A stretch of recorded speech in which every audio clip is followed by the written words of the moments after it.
Tá céad chuige tomána igen, tá beag nach fiche duine fosíthe gan san Oifig, agus chudhhad na tománaí tá gaeilge acu, lárann siad gaeilge, agus tá cionmhór acu chun na gaeilge chorcan cín.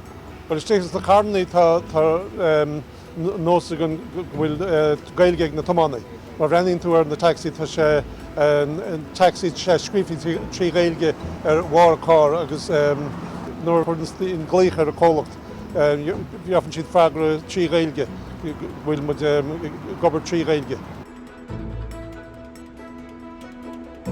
Tá muid buailte ar an Gaeltachta smó in éideann, agus tá go leor daoine bhfuil gaeilge acu teachsteach gaeilge agus cónaí an, agus tá siad a ggéire labhairt gaeilge, agus nuair a chloiseann siad go bhfuil beag taxis gur cólach á hangad, tá muid sigsúil go núsáideann siad muid, agus crutha sé sin díseacht idir muid héine agus argostamid agus sin buntáiste mórlainn.